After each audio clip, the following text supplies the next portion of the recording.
할렐루야. 네, 우리 좌우에 계신 분들하고 인사하겠습니다. 너무 잘 오셨습니다. 자, 우리 내일 있는 우리 예담 행복 캠프를 위해서 기도해 주시기 바랍니다.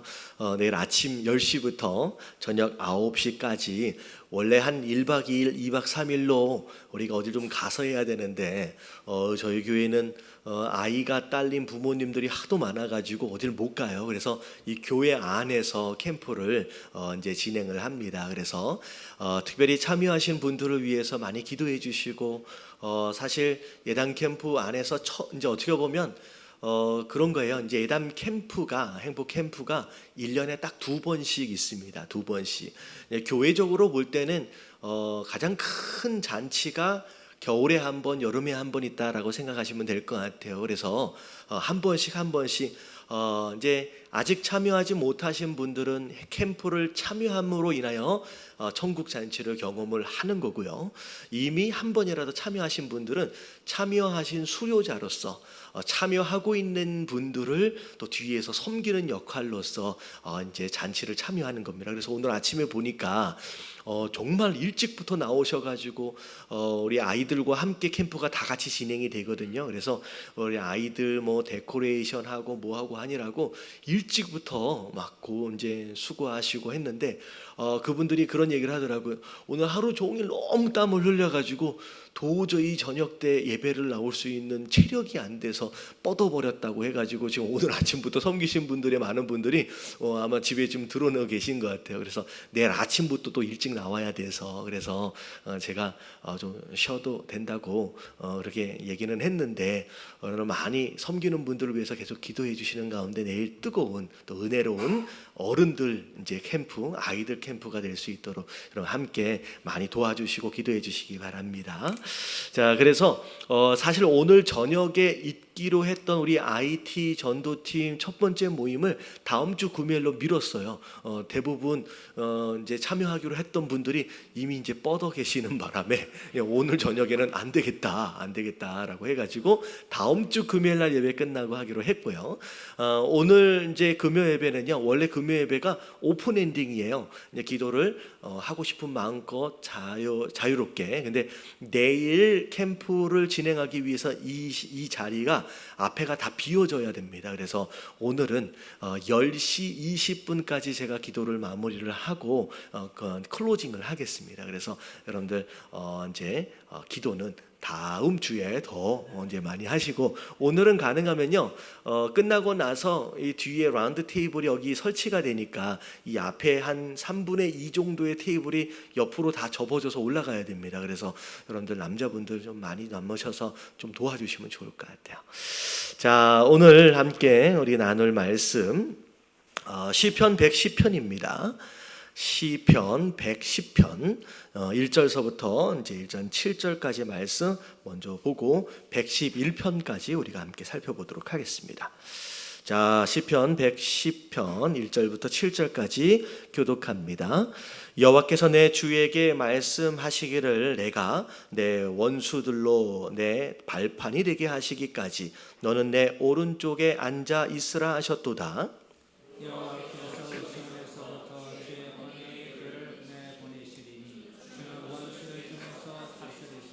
주의 권능의 날에 주의 백성이 거룩한 옷을 입고 즐거이 헌신하니 새벽 이슬 같은 주의 청년들이 주께 나오는도다.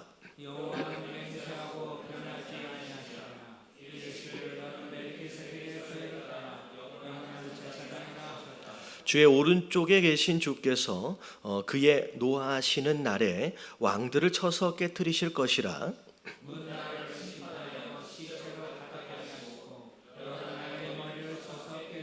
같이 봉독합니다. 길가에 시냇물을 마심으로 그의 머리를 드시리로다. 아멘. 이 시편 110편은 다윗이 쓴 시입니다. 근데 사실 이 시편 자체만으로 구속사적인 입장에서 볼 때 굉장히 의미를 크게 갖는 그런 시편이라고 생각하시면 될 것 같아요. 자, 왜 그런가? 자, 1절을 보면 자, 뭐라고 나왔냐면 다윗이 고백하는 거예요. 주께서 내 주에게 말씀하시기를 하고 나와 있어요. 여호와께서 내 주에게 말씀하시기를. 자, 이 표현을 보면 자, 앞에 나오는 여호와는 이제 하나님이겠죠. 하나님. 그러면 그 뒤에 나오는 내 주라고 이야기하고 있는 그분은 누구실까요? 여러분, 이게 굉장히 어려운 표현이에요. 여러분, 이 표현이 사실 예수님이 오기 전까지는 누구도 어떻게 보면 해석하지 못하는, 심지어 예수님 당시의 바리새인들이나 서기관들조차도 이해할 수 없는 구절이었습니다. 다윗이 고백을 하고 있는데 여호와께서, 자, 다윗이 사실 왕이거든요. 다윗 위에 더 높은 사람이 있어요, 없어요? 없어요. 근데 하나님께 기도를 하는데 하나님, 여호와 하나님, 내 주께 말씀해 달래요. 여기 두 번째 나오는 주는 과연 누굴까? 여러분, 이건 구약에서는 설명이 안 되지만 신약에 와서 예수님이 이 구절을 가지고 서기관들에게 물어보시는 장면이 마태복음 22장 44절에 나옵니다. 자, 어떻게 나오느냐? 자, 장차 오실 메시아, 구원자, 그리스도. 자, 누구의 자손으로 온다 그랬어요? 다윗의 자손으로 온다 그랬어요. 다윗의 자손. 자, 다윗의 자손으로 오실 그 하나님, 그 예수님, 그 메시아. 사실 이 표현에 나오는 내 주라고 뒤에 나오는 내 주는 곧 누굴 의미하느냐? 장차 오실, 다윗 입장에서 볼 때 장차 오실 그리스도를 이야기하는 거예요. 메시아를 이야기하는 거죠. 그래서 예수님 당시로 보면 이게 누가 되는 거예요? 예수님이 되는 거예요. 그래서 예수님이 이 서기관들에게 뭐라고 질문하냐면, 다윗, 이 그리스도가, 메시아가 다윗의 자손이라고 얘기하는데, 어찌 다윗은 그 메시아에 대해서 이렇게 고백할 수 있느냐는 거죠. 여호와께 내 주에게 말씀하시기를 이라고. 근데 이게 우리가 잘 살펴보면 앞에 나와 있는 여호와는, 자, 성경을 영어로 보면 어떻게 나와 있냐면요, 로드라고 나와 있어요. 로드라고, LORD라고, 로드, 주님이에요, 주님. 근데 하나님을 가르칠 때의 로드는 LORD가 전부 다 어떻게 되어 있냐면 다 대문자로 적혀 있습니다. 그건 성부 하나님이에요. 근데 성자 하나님, 예수님을 가르칠 때는 사실은 앞에 있는 로드만, L만 대문자고 나머지는 소문자로 나와 있는 거예요. 근데 자, 이게 생명의 삶을 보면 이 my Lord라고 할 때 이 뒤에 나오는 L자를 소문자로 썼는데, 사실은 원래 오리지널 성경책, 영어로 된 성경책을 보면 여기 이제 L이라고 이제 대문자로 되어 있습니다. 자, 이게 구약에도 자, 예수님이 계셨다라는 거예요. 자, 이게 예수님이 신약 시대에 갑자기 등장하신 분이 아니라 구약에도 이미 예수님이 계셨다라는 거죠. 사실 그 이전서부터, 자, 하나님이 이 세상을 만드실 때부터 예수님은 어떻게 하셨어요? 그 하나님과 함께 계신 하나님이다라는 거죠. 자, 그래서 하나님으로서의 예수님, 그래서 다윗이 그분에게 자, my Lord라고 지금 이야기를 하는 겁니다. 자, 그래서 자, 앞에 나오는 여호와는 성부 하나님을 이야기하는 거고요. 자, 내 주라고 표현되어지고는 이분은 바로 예수님, 창세전서부터 그 하나님과 함께하고 계셨던 그분을 이야기하는 거예요. 자, 그래서 내 주께 이렇게 말씀해 달래요. 자, 뭐라고 나와 있냐면, 내가 자, 내 원수들로 내 발판이 되게 하기까지 너는 내 오른쪽에 앉아 있으라 하셨도다. 자, 이렇게 하나님이 말해 달라는 거죠. 다시 말하면 성부 하나님 대신 우리 하나님께서 성자 하나님께 뭘 주시는 거예요? 오른쪽에 앉아 있어라. 여기 보니까 발판이 되기까지라고 하는 것은 원수들이 발 안에 밟힌다라고 하는 것은 곧 장차 그분으로 인하여 무엇이 일어서질 것이냐면 승리가 있어질 것이다. 영적 전쟁에서 승리하기 때문에 발 아래 밟히겠죠, 원수들이. 그리고 나서 그때까지 오른쪽에 앉아 있으라 라고 하는 것은 하나님의 능력의 도우심과 수단으로 그 주님께서 일하신다는 얘기예요. 그래서 다윗 당시도 마찬가지고 오늘날도 마찬가지고 예수님께서는 그 하나님 오른편에서 우리에게 능력을 주시고 도우시는 분, 어느 때까지? 우리가 그 원수들을 다 이길 때까지, 그래서 그 발 아래 다 밟힐 때까지 우리를 돕고 이기도록 인도하시는 분이 바로 예수 그리스도다라고 하는 거 여러분 깨달아지시길 주님의 이름으로 축원합니다. 조금 어렵지만 이해는 되어지시죠? 자, 예수님이 지금도 그렇게 다윗 때처럼 지금도 그렇게 일하고 계신다는 거예요. 자, 그런 가운데 2절을 읽어볼게요. 시작. 여호와께서 시온에서부터 주의 권능의 귤을 내보내시리니 주는 원수들 중에서 다스리소서. 자, 하나님께서 시온으로부터 주의 권능의 규가 뭐냐면요, 왕들이 권위를 상징하면서 들고 있는 작은 지팡이라고 생각하시면 돼요. 자, 이게 규인데 이것을 가지고 있는 자가 곧 뭐란 얘기예요? 왕이란 얘기가 되겠죠. 그래서 자, 하나님께서 이 권능의 규를 누구에게 주신 거예요? 바로 예수님에게 주신 거죠. 그래서 그 원수들을 마지막에는 뭐 하시겠다? 승리하실 뿐만 아니라 다 다스릴 왕으로 이 땅에 오신다라고 하는 것을 이제 의미를 하는 겁니다. 자, 그런 가운데 자, 하나님께서, 예수님께서 이 땅을 다스리게 될 그 권능의 날이 임하게 되면, 자, 이제 2절까지가 왕으로 오실 예수 그리스도예요. 자, 근데 이제 3절에 보면 그 권능의 날에 그의 백성 되어진 자들의 모습을 설명하고 있는데, 그의 백성 되어진 자들은 이 당시로 얘기하면 유대인이고 이스라엘이지만 오늘날로 얘기하면 누굴 얘기하는 거예요? 바로 교회를 얘기하는 거예요. 자, 바로 우리를 얘기하는 겁니다. 자, 그 날이 예수 그리스도께서 다스리는 그 권능의 날이 임하게 되면 우리는 어떻게 되느냐? 자, 그의 백성이, 거기 읽어볼게요. 시작.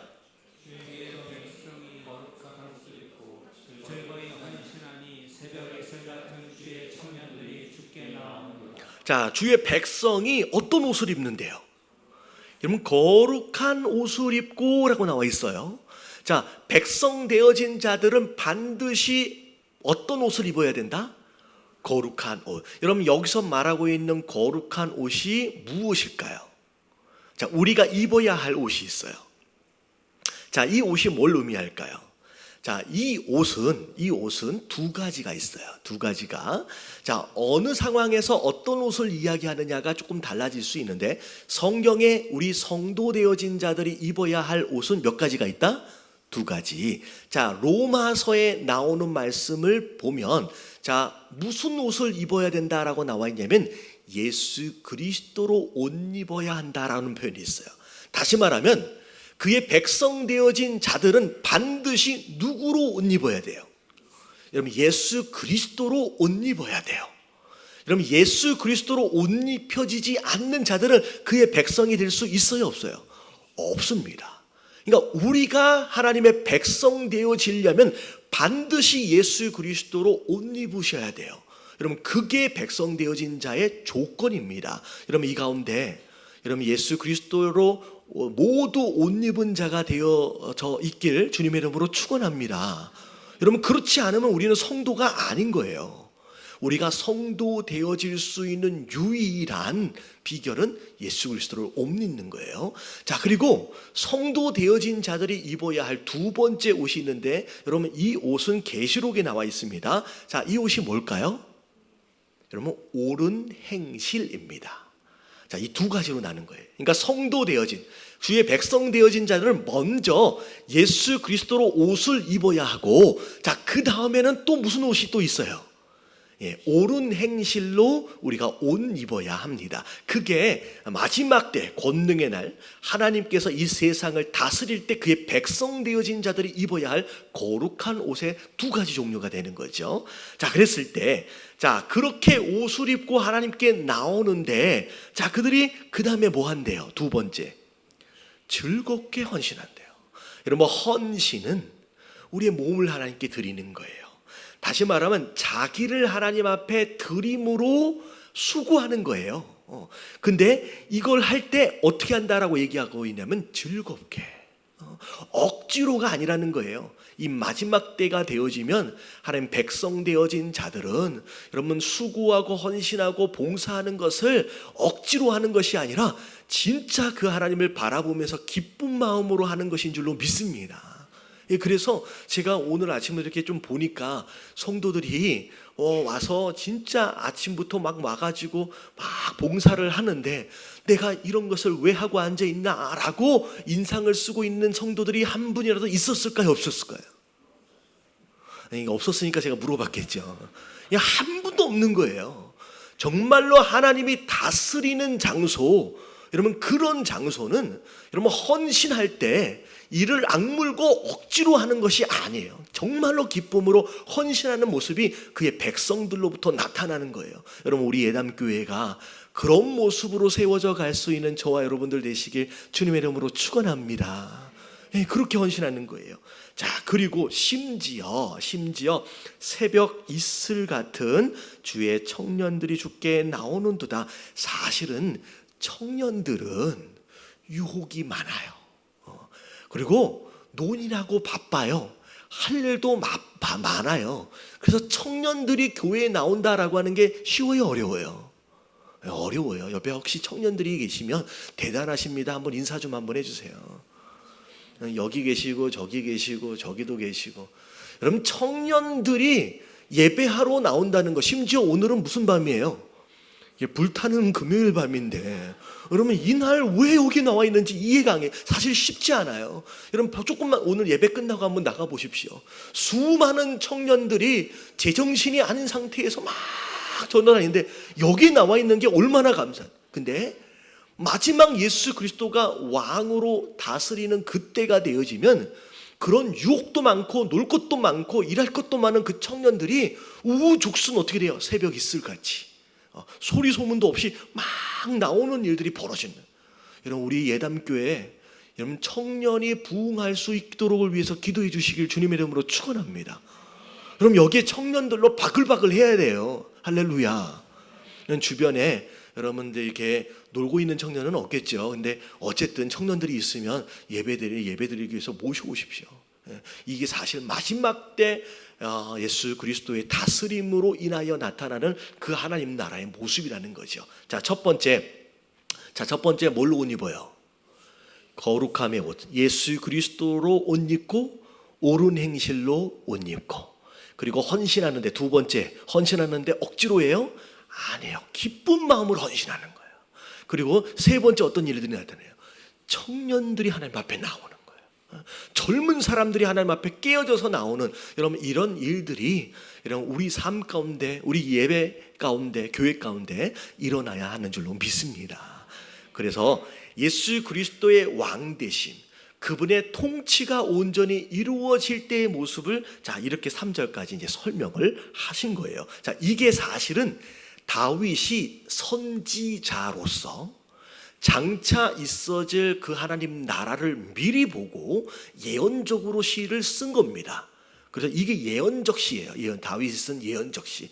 장차 오실 예수 그리스도, 그리고 다시 오실 예수 그리스도에 대한 그 표현들이 지금 이 시편 안에 다 담겨져 있는 거죠. 자, 그리고 나서 이제 4절을 보니까 자, 같이 한번 읽어볼게요. 시작. 여호와는 맹세하고 변하지 아니하시리라. 이르시기를 너는 멜기세덱의 서열을 따라 영원한 제사장이라 하셨도다. 자, 하나님은 여호와 하나님은 맹세, 강한 약속이에요. 강하게 약속하시고 나서 변해요, 변하지 않아요? 변하지 않아요. 하나님은 약속을 다 지키시는 분이에요. 자, 그런 하나님이 자 뭐라고 말씀하셨느냐? 너는 여기서 말하고 있는 너는 다윗이 아닙니다. 자, 예수 그리스도예요. 자, 멜기세덱의 서열을 따라. 자, 여기 멜기세덱이 누굴까요? 여러분 이게 구약에 등장하는 하나님의 제사장으로 알려져 있는 자입니다. 근데 이 멜기세덱은 시작점이 없고 끝점이 없어요. 어디서 와서 어디로 갔는지를 모르는 굉장히 신비스러운 존재로서 다만 성경에는 뭐라고만 나와 있냐면 하나님의 제사장이라고만 나와 있습니다. 자, 이 구약에 어느 시대에 등장했던 사람이었냐면 뭐 사람이라고 할 수는 없을 것 같아요. 어떤 존재였냐면 아브라함 시대에 존재했었어요. 그래서 아브라함이 무슨 일이 벌어졌냐면 조카 롯이 가나안 땅에 큰 전쟁이 일어났을 때 조카 롯이 사로잡혀서 가나안 땅 왕들에게 끌려간 거예요. 이 아브라함이 조카 롯을 구하기 위해서 자기가 거느리고 있는 사병을 일으켜서 그 왕들과 전쟁을 합니다. 사실 굉장히 어려운 전쟁이죠. 근데 어떻게 보면 아브라함은 그냥 개인이거든요. 개인이 아무리 많아봤자 군사가 뭐 몇천 명 되는 게 아니거든요. 근데 왕들과 대결하여 전쟁을 했는데 그 전쟁에 아브라함이 이겼어요. 말도 안 되게 이긴 거예요. 그래서 끌려간 롯도 구해왔을 뿐만 아니라 빼앗겼던 모든 재물 플러스 더 많은 전리품을 다 가지고 오게 돼요. 오는 길에 누굴 만났어요? 이 하나님의 제사장이라고 얘기하고 있는 이 멜기세덱을 만납니다. 이 아브라함이 하나님의 제사장인 줄 안 거예요. 그래서 자기가 가지고 있는 모든 전리품의 몇 분의 몇? 10분의 1을 그 제사장에게 드리는 거예요. 여러분, 이게 11조의 시작이에요. 이 11조의 의미가 여기서 시작이 되는데 뭐에 대한 고백이냐? 하나님의 제사장에게 이 10분의 1을 드린 것으로 말미암아 나는 누구의 통치 아래 있는 자다? 하나님의 통치 아래 있는 자다. 하나님의 다스림 아래 있는 자다라고 하는 것을 고백하고 인정하는 것이 11조의 의미였다는 거죠. 그래서 오늘날의 11조의 의미도 바로 그런 개념이에요. 하나님이 나를 다스리시고 내가 그 통치 아래 있는 당신의 백성입니다 라고 하는 고백이 그 안에 담겨 있는 거예요. 그래서 그때 그 멜기세덱의 서열을 따라 그 멜기세덱은 그 이후로 등장하지 않잖아요. 근데 예수님은 그 서열 아래에서 영원한 제사장이 되신 거예요. 위에 나오는 왕으로서의 통치권, 그리고 하나님의 제사장, 그리고 단순간이 아니라 영원한 제사장으로서 우리 위에 계시는 분이다라는 거예요. 여러분, 예수님이 바로 그런 분이신 줄로 믿습니다. 그러니까 우리는 예수 그리스도의 통치 아래 있는 자, 다스림 아래 있는 자. 그래서 우리의 머리가 누구예요? 예수 그리스도예요. 그래서 교회는 머리 대신 예수 그리스도의 뭐다? 몸이다. 그래서 몸은 누구의 통치를 받는 거예요? 머리의 통치를 받고 머리의 명령에, 머리의 지시에 순종하고 복종하는 것이 바로 우리의 건강한 몸으로서의 모습이라는 거죠. 여러분, 이게 우리의 모습이고 여러분 교회의 모습이어야 되는 줄로 믿습니다. 그래서 그 이야기가 나오는 거예요. 그런 가운데 그 왕 대신 예수 그리스도, 그리고 영원한 대제사장 대신 예수 그리스도께서 장차 이 땅에 다시 오실 때는 뭘로 오세요? 여러분, 심판하실 왕으로 오세요. 그래서 그 계시록에 보면 다시 오실 왕이 누구냐면 예수 그리스도예요. 그래서 그 찬양 가운데 그런 찬양이 있어요. 이게 복음성가인데 두 손 들고 찬양합니다. 여러분, 그 찬양 어떻게 되는지, 가사가 어떻게 됐어요? 두 손 들고 찬양합니다. 다시 오실 왕. 뭐라고 나와 있어요? 여러분, 여호와께라고 나와 있거든요. 근데 계시록에는 여호와라는 단어가 한 번도 등장하지 않아요. 사실 다시 오실 왕은 여호와라고 표현했다고 잘못된 건 아니지만 더 정확하게 표현한다라고 한다면 누구라고 얘기해야 돼요? 예수님이에요. 다시 오실 왕으로 오실 분은 바로 예수님이에요. 그래서 그분이 오실 때 어떻게 오시냐면 5절 같이 한번 읽어볼게요. 시작. 그의 오른쪽에 계신 주께서 그의 노하시는 날에 왕들을 쳐서 깨뜨리실 것이다. 왕들을 쳐서 어떻게 해버리신대요? 깨트려 버리신대요. 그리고 6절의 말씀을 보니까 다 같이 시작. 문나라를 심판하여 시체로 가득하게 하시고 여러 나라의 머리를 쳐서 깨뜨리신다. 또 그것에 대해서 어떻게 하신다? 깨트려 버리는. 여러분, 이 두 절을 딱 읽는 순간 갑자기 머릿속에 떠오르는 구절이 있을 거예요. 자, 어느 구절이에요? 마태복음 21장. 지난 주일 말씀 기억 안 나세요? 지난 주일 말씀 44절에, 자, 42절서부터 44절까지 어떤 말씀이 있어요? 자, 건축자들이 돌을 어떻게 버렸어요? 버려버렸어요. 근데 하나님이 버려진 그 돌을 나중에 무엇으로 삼으셨다? 머릿돌로 삼으셨대요. 머릿돌로. 그래서 우리는 그 머릿돌 위에 우리의 교회를 세우고요, 그 머릿돌 위에 우리의 신앙과 인생을 세워가야 된다라고 말씀을 드렸잖아요. 근데 우리가 그 위에 우리의 인생을 세워가지 않는다라고 한다면 그 머릿돌은 다시 올 때 무슨 돌로 온대요? 심판의 돌로 온대요. 그래서 그 돌이 누군가에게 떨어지게 되면, 떨어지면 그 사람 어떻게 된대요? 깨트려지고, 심지어 그 돌 위에 어떤 누군가가 떨어지면 먼지처럼 완전히 가루가 돼버린대요. 가루가 된대요. 이게 심판의 돌이에요.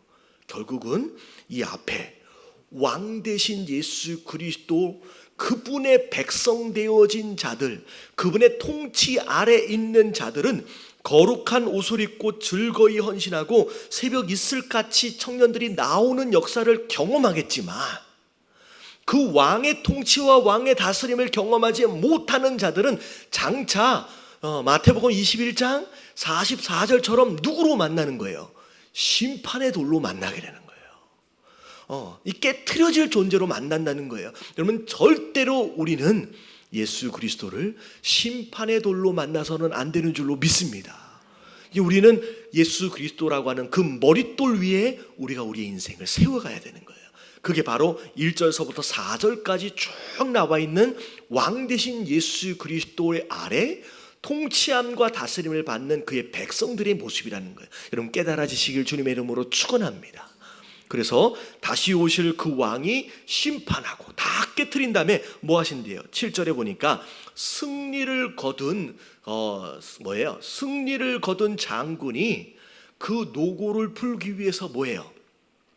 수고한 것으로 인한 시냇물에서 물 한 잔을 딱 떠가지고 마시는 그런 모습. 그래서 예수 그리스도의 온전한 승리를 이제 상징적으로 이제 7절에 표현한 거죠.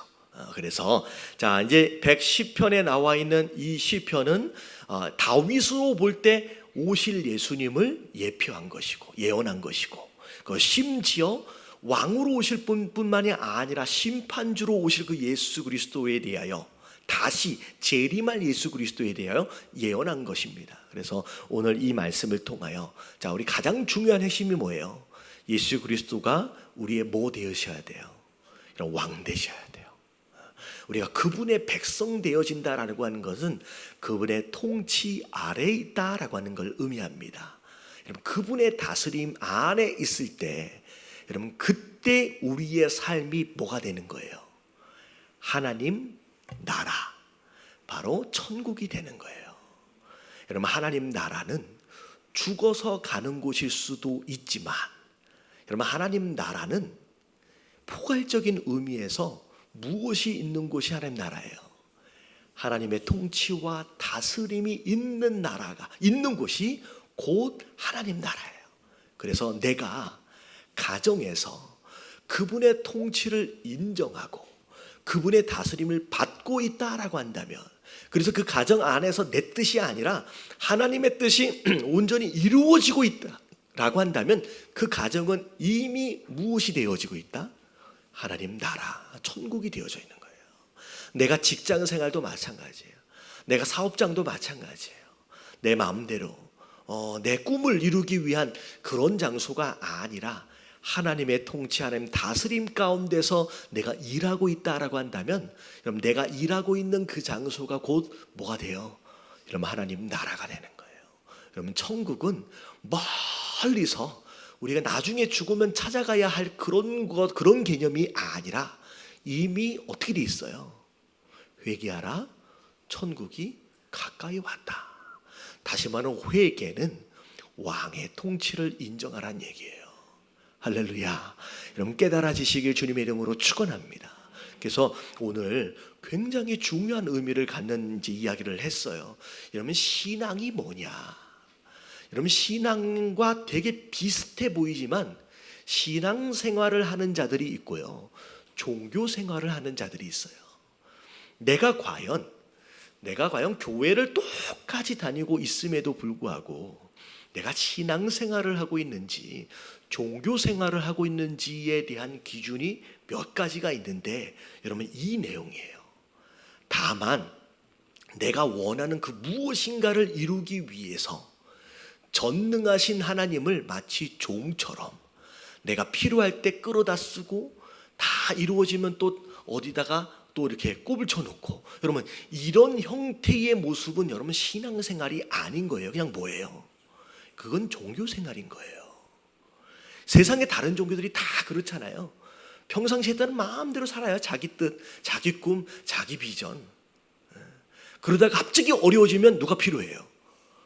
전능하신 나의 종이 필요한 거예요. 그래서 기도하다가 끌어다 써요. 그 일이 해결이 되면 어떻게 돼요? 내 옆에 있으면 되게 불편해. 거룩하신 하나님이거든. 그래가지고 내 마음대로 못해. 그러면 어떻게 돼요? 하나님 좀 멀리 계셨으면. 그러다가 필요하면 또 갖다 쓰는 거예요. 여러분 이것을 신앙생활이라고 얘기하지 않아요. 여러분 이거는 종교생활이에요. 여러분 많은 사람들이 교회를 다니면서 하나님과의 관계가 그런 관계에 머물러 있어요. 여러분 아직 신앙이 아닌 거예요. 여러분 신앙생활은 뭐예요? 여러분 하나님의 통치 아래 들어가는 거예요. 여러분 하나님의 다스림 안에서 그분의 나라를 경험하는 거예요. 여러분 이런 신앙생활 안으로 들어오시길 주님의 이름으로 축원합니다. 그럼 이게 얼마나 행복한 건데요. 할렐루야. 그래서 자 시편 110편은 이제 하나님의 통치에 대한 선포, 예언에 대한 내용입니다. 자 그리고 다음 장으로 넘어갈게요. 자 시편 111편입니다. 자 1절서부터 10절까지 말씀 자 같이 봉독합니다. 교독할게요. 할렐루야. 내가 정직한 자들의 모임과 회중 가운데에서 전심으로 하나님께 감사하리로다. 여호와께서 행하시는 일들이 크시오니 이를 좋아하는 자들이 다 기리는도다. 자 그의 행하시는 일이 존귀하고 어미하여 그의 의가 영원히 서 있도다. 그의 기적을 사람이 기억하게 하셨으니 여호와는 은혜로우시고 자비로우시고 여호와께서 자기를 경외하는 자들에게 양식을 주시며 그의 언약을 영원히 기억하시리로다. 그가 그들에게 문나라의 기업을 주사 그가 행하시는 일의 물령을 그들에게 알리셨도다. 그의 손이 하는 일은 진실과 정의이며 그의 법도는 다 확실하니 영원 무궁토록 정하신 바요 진실과 정의로 행하신 바로다. 여호와께서 내 백성을 속량하시며 그의 언약을 영원히 세우셨으니 그의 이름이 거룩하고 지존하시도다. 여호와를 경외함이 지혜의 근본이나 그의 계명을 지키는 자는 다 훌륭한 지각을 가진 자이니 여호와를 찬양함이 영원히 계속되리로다. 자 하나님을 찬양하는 시인데 특별히 하나님을 찬양하는 가운데 뭐에 대한 찬양이냐면 하나님이 행하신 일들에 대한 찬양이에요. 우리가 찬양을 할 때 여러 개념의 찬양이 있습니다. 어찌 보면 서로 축복을 하면서 할 수 있는 찬양들도 있지만 일반적으로 찬양은 누가 누구에게 드리는 거예요? 하나님 백성 되어진 자들이 그 하나님께 올려드리는 게 이제 찬양입니다. 사실 예배 안에서 찬양에 갖는 분량은 우리가 생각하는 것만큼 그보다 훨씬 더 중요한 위치에 있어요. 어찌 보면 말씀을 듣는 이 시간은 비교적 소극적으로 하나님의 뜻을 대면하는 시간이다라고 한다면, 찬양하는 시간은 내 마음속에 있는 그 감사와 하나님을 향한 감정을 적극적으로 하나님 앞에 표현하는 거예요. 그래서 예배를 본다라고 얘기하지 않고 예배를 뭐 한다 그래요? 드린다라고 얘기해요. 특별히 적극적으로 하나님 앞에 우리의 신앙과 마음을, 사랑을 고백하는 부분에 있어서 찬양만큼은 예배 안에서 반드시 어떻게 보면 소홀히 여겨져서는 안 될 부분이라는 거죠. 그래서 여러분 이제 수요일이나 금요일 같은 경우 어쩔 수 없이 일 끝나고 오셔서 바쁜 상황이라고 한다면 할 수 없지만 특별히 주일 같은 경우 여러분 일찍 준비하셔서 여러분 예배 전 몇 분 전에는 들어오셔야 돼요. 그러면 10분 전에는 들어오셔야 돼요. 할렐루야. 옆에 계신 분들에게 인사 좀 해주세요. 10분 전에는 들어와야 한답니다. 제가 주일마다 기적을 경험해요. 주일마다. 저는 중간에 5분 전에 들어와요. 5분 전에 들어와서 제가 뒤에 앉지 않아요. 제가 뒤에 앉지 않습니다. 반드시 제일 첫 번째 줄에 앉아요. 제가 첫 번째 줄에 앉는 이유는 제가 뒤에 앉으면 제가 찬양을 못해. 왜 찬양을 못하냐면, 자, 여러분 지금 금요일인데 약간 앉은 자리가 조금 달라져 있긴 합니다.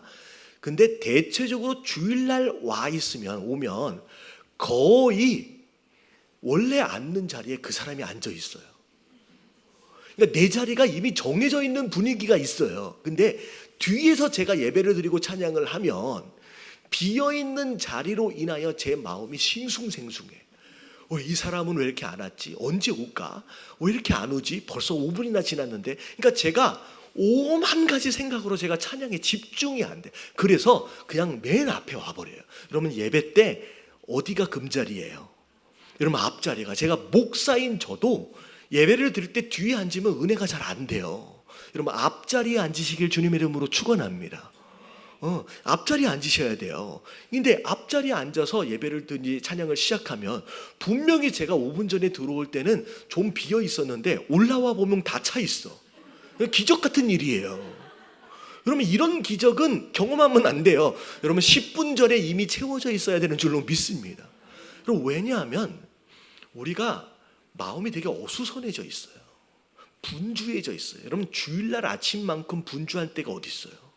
애들 일어나게끔 하고 여러분 챙겨서 올라면 난리가 나 있어서 더 올라면, 심지어 예배 전에 남편하고 한바탕 싸우고 오는 사람들이 있어요. 애들하고 한바탕 언성을 높이다 오는 사람도 있습니다. 사실 수요일도 금요일도 마찬가지죠. 근데 그런 마음으로 예배를 드리면 집중이 잘 안 돼요. 그러니까 10분 전에 오셔서 잔잔하게 기도하시는 거예요. 하나님, 내가 진짜 피곤하고 힘든데 그래도 하나님 은혜가 없으면 안 돼서 예배드리지 않고는 살 수가 없어서 내가 이 자리를 왔습니다. 하나님 이 예배에 성공하게 하시옵소서. 이 예배를 통하여 하나님을 반드시 만나게 해주세요라고 이런 마음으로 기도하셔서 이런 마음의 문을 열어두셔야 돼요. 그리고 중요한 게 뭐냐면 찬양이에요. 그럼 적극적으로 하나님 앞에 찬양하십시오. 그래서 예전에는 예배 안에 준비 찬양이라고 하는 표현이 있었어요. 여러분 그런 단어는 없어요. 여러분 예배를 찬양을 통하여 준비하는 게 아니라 찬양 자체가 예배예요. 여러분 예배를 빼먹으면요, 예배가 아니라 찬양을 빼먹으면 예배의 반 이상을 빼먹은 거나 다름이 없는 거예요. 그리고 예배가 끝났는데 여러분 축도를 받고 가셔야 합니다. 제가 축도를 하고 눈을 뜨면 사람이 다 사라져 있어. 또 기적들이야. 이게 시작 때도 기적이고 끝날 때도 기적이고. 그럼 잘 아셔야 될 게 뭐냐면, 자, 왜 축복 기도를 왜 받아야 하느냐 잘 생각해 보세요. 그럼 말씀을 통하여 내가 어떻게 살아야 되는지에 대하여 깨달았어요. 그리고 기도해서 결단했어요. 일주일 동안 이 말씀 붙들고 이렇게 살아야지. 근데 여러분 그렇게 살 만한 실력이 우리 안에 있어요, 없어요?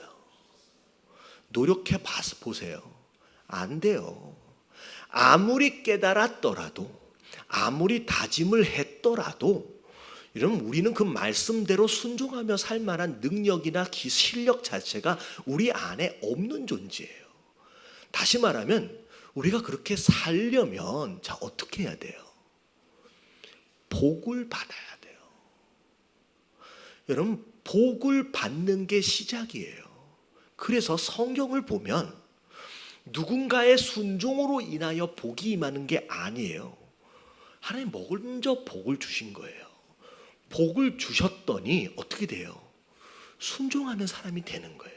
그래서 하나님이 사람을 만드시고 나서 첫 번째 그들에게 생육하고 번성하고 땅에 충만하고 다스려야 할 사명을 주시기 전에 먼저 하신 일이 뭐냐면 그 하나님이 그들에게 사람에게 뭐 하시되 복을 주시고라고서 시작해요. 아브라함을 하나님 만나시고 나서 그에게 뭐 하셨대요? 복을 먼저 약속하셨어요. 그러니까 모든 인생이 순종이 먼저가 아니에요. 복이 먼저예요. 그래서 악인의 꾀를 쫓지 아니하면 복을 받는 게 아니라 복 있는 자가 악인의 꾀를 쫓지 않는 사람이 되는 거예요. 심령이 가난한 자는 복이 있나니인데, 여러분 이것이 사실 원어적으로 다시 쓰면요, 복이 있는 사람이 심령이 가난해요. 여러분 우리에게 가장 필요한 게 뭐냐면 말씀을 통하여 깨닫는 것도 중요하지만 뭐가 더 중요해요? 여러분 복을 받는 게 중요해요.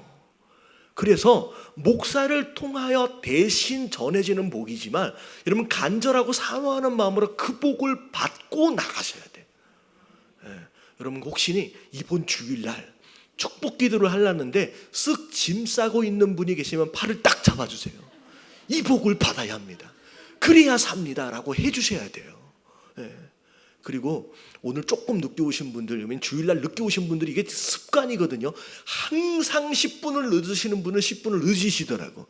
그래서 여러분 꼭 채우셔서 앞에 일찍 오셔서 찬양까지로 예배를 드리심으로 말미암아 온전한 예배를 드리시길 주님의 이름으로 축원합니다. 그래서 예배는 그런 거예요. 하나님이 행하신 일, 아까 예배라고 예배 찬양을 하는데, 자, 하나님, 우리가 하나님 앞에 드리는 예배예요. 근데 드릴 때에 뭐를 찬양하냐면 종류가 두 가지예요. 첫 번째는 하나님의 성품을 찬양합니다. 하나님의 사랑, 하나님의 거룩하심, 그 하나님의 능력, 하나님의 성품, 인자하심, 하나님의 긍휼하심, 하나님의 자비로우심, 하나님의 성품 자체, 그분의 이름을 찬양하는 것이 찬양의 첫 번째 내용이에요. 근데 그 성품을 근거로 우리에게 행하신 일들이 있어요. 그게 오늘 이야기하고 있는 다윗의 이 찬양의 내용이에요.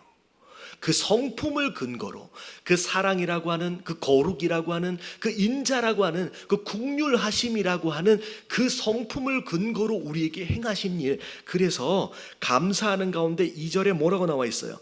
여호와께서 행하시는 일들이 크다. 이를 즐거워하는 자들이 다 기린다. 기억하고 있다라는 거예요.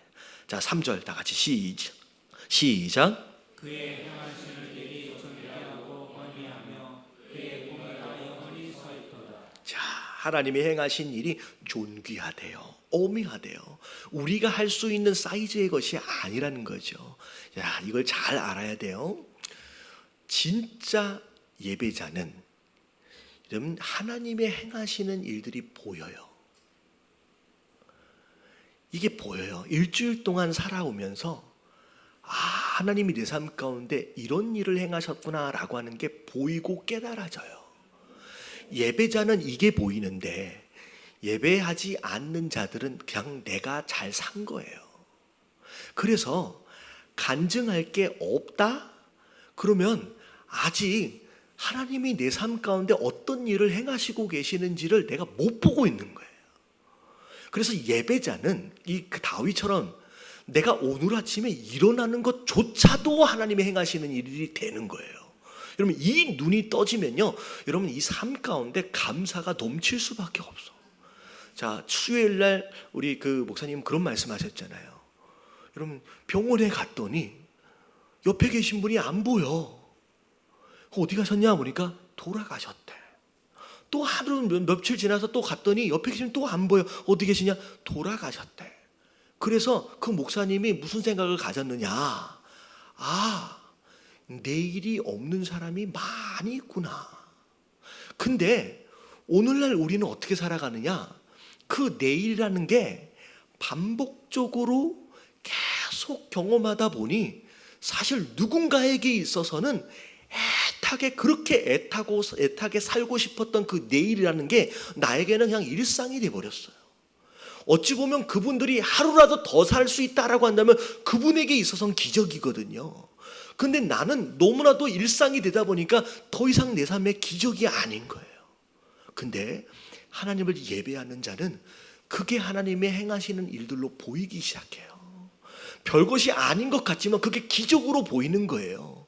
그런 가운데 감사할 수밖에 없는 것이고, 이 어마어마한 은혜를 내게 허락하셨다라고 하는 것으로 여러분 찬양할 수밖에 없어요. 그래서 여러분 진정한 예배자는 감사할 수밖에 없고요, 여러분 감사하는 자는 불행을 느낄 겨를이 없어.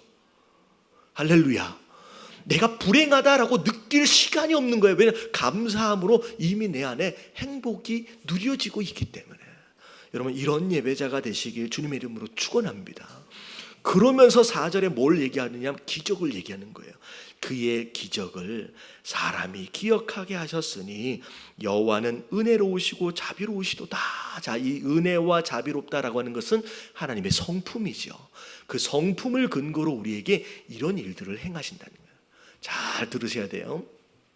이스라엘 백성들이 출애굽할 때 어마어마한 10가지 기적을 경험했어요.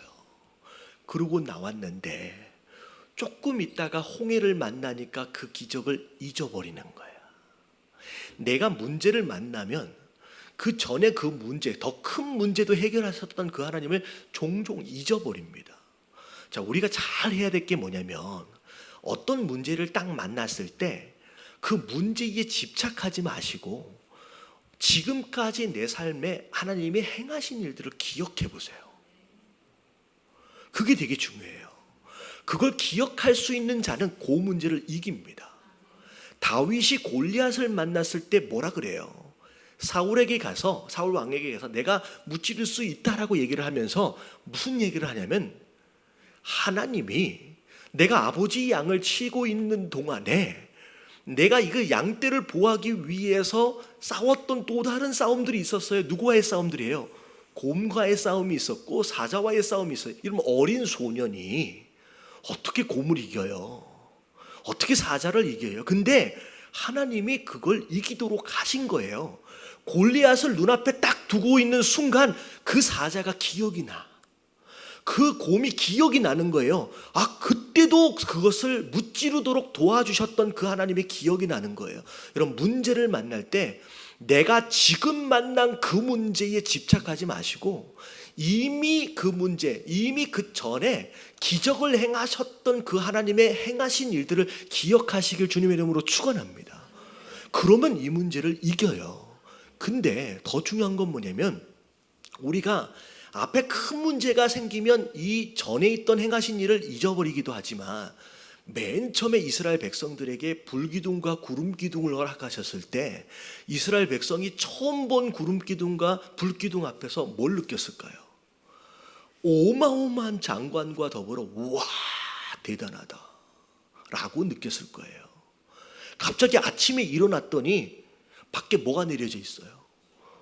뭐 내가 경작한 게 아닌데 만나가 쫙 내려. 여러분 처음 볼 때는 그런 느낌이에요. 우와 하나님 너무 감사합니다. 감격했을 거라는 거예요. 근데 그 불기둥과 구름기둥을 매일 봐.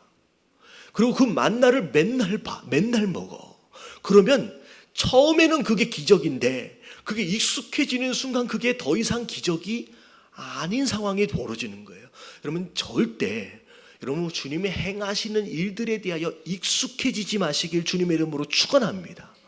여러분 이게 익숙해지면요 감사가 없어지기 시작해요. 그러면서 불평하기 시작하는 거예요. 아무리 에덴 동산이라고 할지라도 모든 나무의 실과를 다 먹을 수 있는 그 장소임에도 불구하고 익숙해져 버리는 순간 뭐가 보이기 시작해요?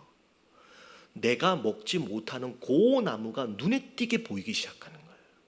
왜 저건 못 먹게 하셨을까라고 이 마음에서 불평이 생기기 시작하는 거예요. 마찬가지예요.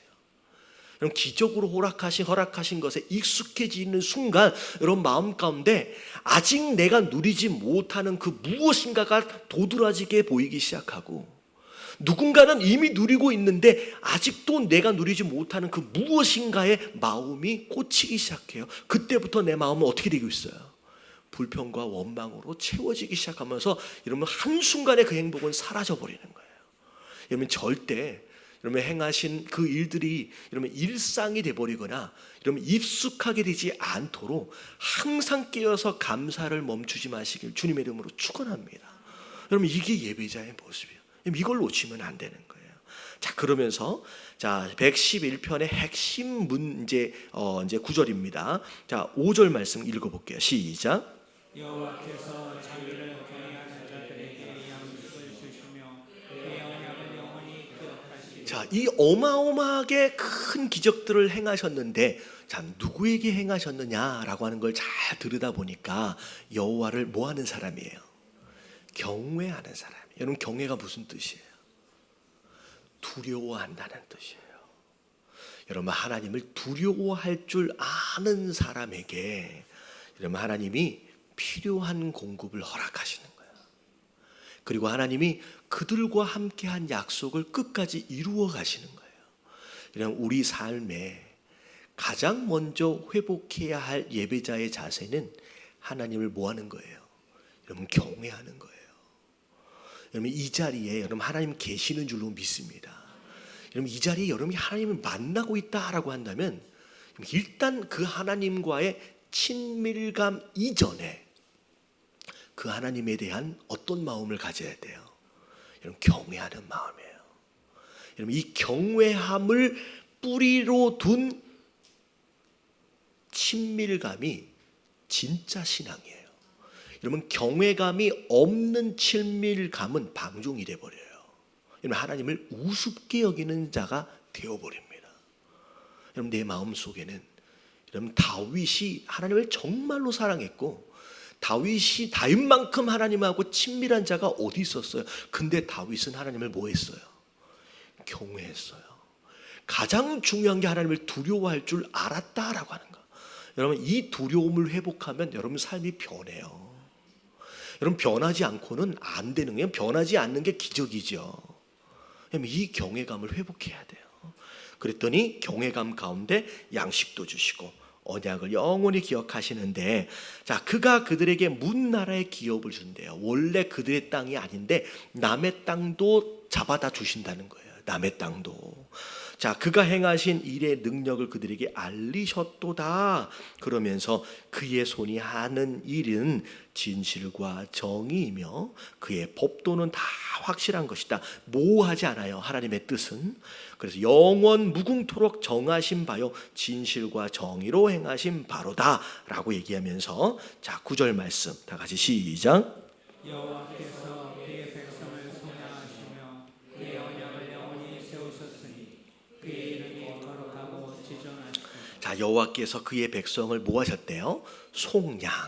비교적 전문 단어에 해당이 되는데 이 속량이 뭐냐면 자 이런 거예요.